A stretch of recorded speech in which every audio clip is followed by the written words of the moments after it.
Good evening, everybody. This is Japic Death checking in for another cooking video. As you may recall, Vault Girl and I have been working on a collaborative project to try and get our community cooking.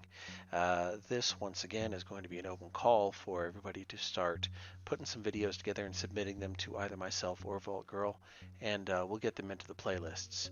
So everybody get cooking. Let's have some fun with this. So this project is one I actually did a couple weeks ago over a weekend. It does take some time to do it right, in my opinion, but it's worth it in the end. What we're going to be making is chicken taco meat, shredded taco meat. It could be used in all kinds of applications, I suppose, between tacos, enchiladas, burritos, tostadas, whatever you like. And maybe you'll find another use for it that I haven't even really thought of, something outside the box that you like even better. I don't know. Maybe you like it on toast. That's fine too. For my family, for our convenience, we prefer to cook a big batch in advance, and then I take my food saver out and I pre-package a little under a pound worth of meat back into a bag that we can vacuum pack down, put into the freezer, and then at a moment's notice pull out, drop into a pot of boiling water, and within 5 minutes you have fresh, hot, juicy taco meat. And that's just convenient, you know. If you have a bigger group coming over, you just pull out a handful of them and you're on your way. So in this project, we're going to start with plain chicken like these and turn them into finished packets like these. And I hope that you guys will enjoy this. It's something that my family eats often. We also do plain beef taco meat in a different fashion. And I don't know if I'm going to make a video for that one or not. Honestly, it's probably going to be as the need comes up in my household. But without further ado, I think we're just going to get started. So thanks for coming along for our little journey. I hope you all have a wonderful day. And once again, please, submissions. Send us some food. Catch you soon. All right, so what we have here is an 8-quart pot with, it was about half full of water. And then I put all of our chicken into it. From the 6 packets, it said 7.75 pounds, but I want to say that when I went in, it was somewhere in the neighborhood of about 12 chicken breasts. These are boneless, skinless, and you don't have to worry about cleaning them or anything like that. Right now, this doesn't look very pretty, but we're going to get the heat going here. Bring this up basically to a boil, but that's when all these spices are going to be going in. As our friend Vault Girl says, mise en place, mise en place. So we have onion powder, garlic powder, minced onion. We have kosher salt, and we have some chili powder. And this is all just going to go straight into our pot, and this is going to boil, probably not boil, is not the right word, simmer for a handful of hours here, 2, maybe 3. We'll see how that looks, depending on the temperature. So these are all just going to go straight into the pot, and then I'm going to stir them around. I've already had this thing going just a little bit. I turned it off so the noise wasn't quite so bad on the camera here. We're just going to make sure that all this gets stirred in. And like I said, I do have a dozen chicken breasts in this, but by putting flavor into this early, what we end up with is flavor that is going to be cooking into the chicken even right now.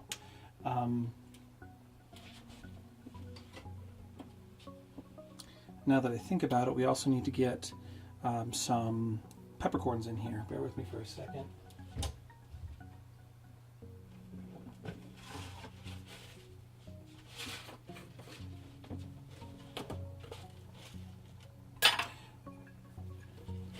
We're also going to put in about 2 tablespoons of dried peppercorns.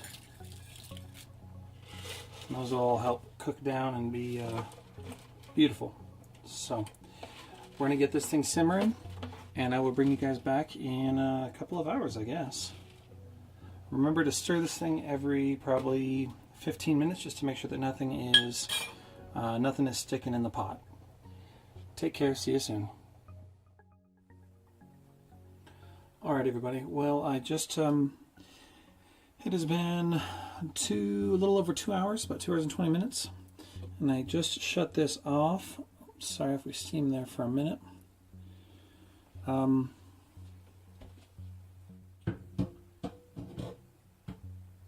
As you can see, the mixture itself is taking on a hue.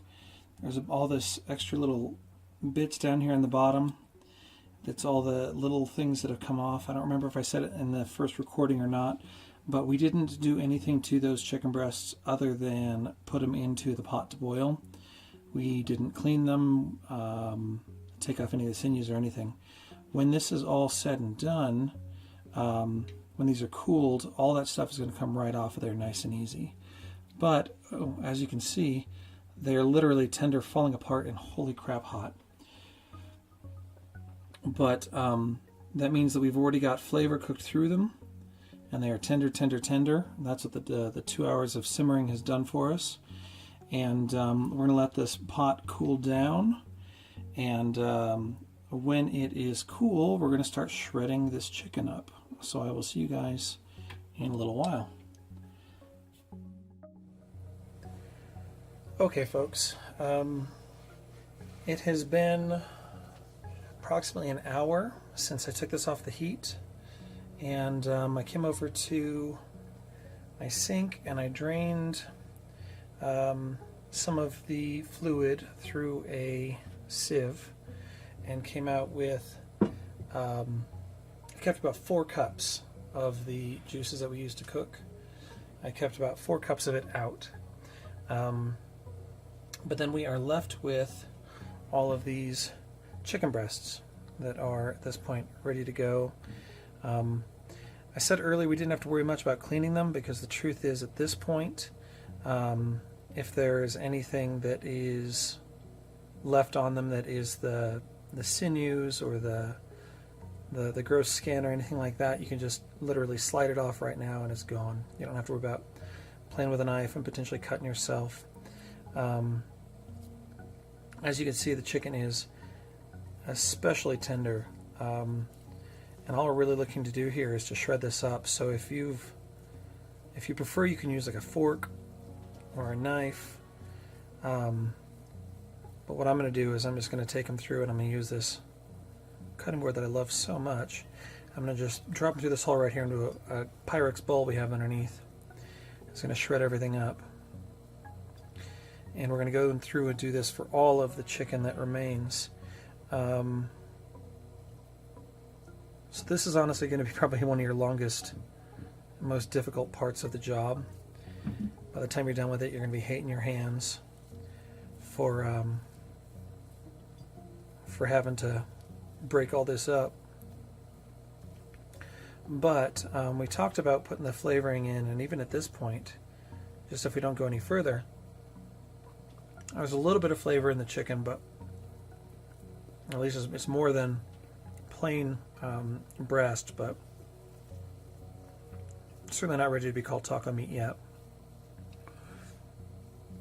Just taking you shred all these up, and yeah, I'm gonna keep working on my end, and I'll see you guys in about 15 minutes. Of course, you can make these as big or as small as you want to. If you have a different application for them, I suppose you don't have to shred them at all. But for each breast you bring over, just look for anything on there you don't like, anything you want to get rid of. Like this little bit right here. This is the there's a little bit of that sinew right there. That's on every breast that you get. A little bit of the tendons that are left over, whatever they are.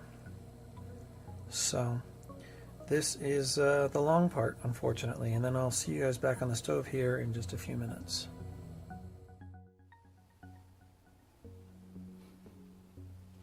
Okay, everybody, here we are back at the stove.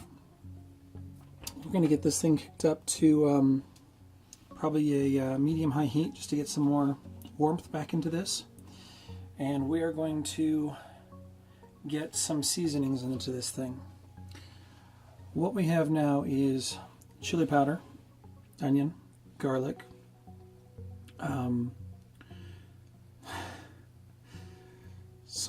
adobo, ground ancho, we have cumin, and we have Mexican cilantro, and of course, if I didn't already say it, chili powder. And we're going to get all of these into the pot. And it's going to feel like a lot, but I am working, I just weighed this out. I have let's try that again. I have about 4.5 pounds of shredded chicken here. And to this, we are going to pour back on top the juice that came out of the pot originally.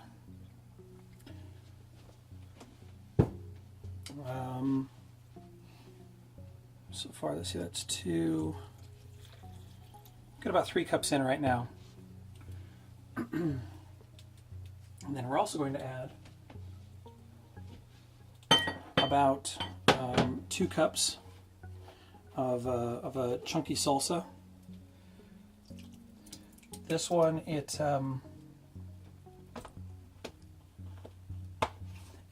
brings a little bit of tomato to the party. It adds a little bit more texture and vegetables. I know that a lot of people are going to say, well, why not just cook the onions down in there? And the truth is, if at this point, if you wanted to get some fresh onion and put some more vegetables in this way, you could. But what we're trying to do right now is kind of constitute this back into some semblance of something you'd want to eat on a taco. You know, this is my chicken taco meat. That is the point of this whole endeavor. So that's what we are aiming for. And I just like that a salsa has, you know, the tomato base that I personally like to see in my taco meat, be it chicken or beef. I always prefer to have at least a little bit of tomato in there. And then we're going to work this all through. And I love it when I lose my train of thought. So, I don't know. I guess the salsa, I just like what it brings to the party. There's, at the end of the final product, you end up with just like a little bit of onions and vegetables in your final chicken. But the biggest thing this needs right now is to warm up and blend back together, and to become its new thing. Looks like right now I'm still feeling we're a little bit dry, so we're going to get this last cup of, I don't know if we're going to call it stock or what we're going to call it.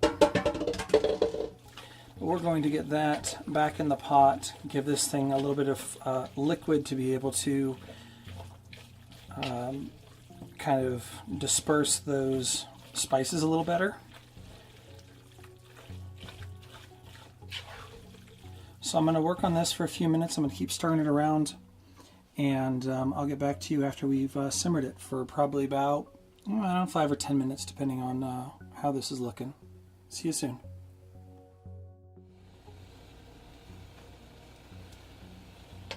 Okay, so here we are back again. We've gotten this whole mixture up to temperature. We are reducing down the last bits of water that are in it. I mean, we want this thing to be moist without being soupy.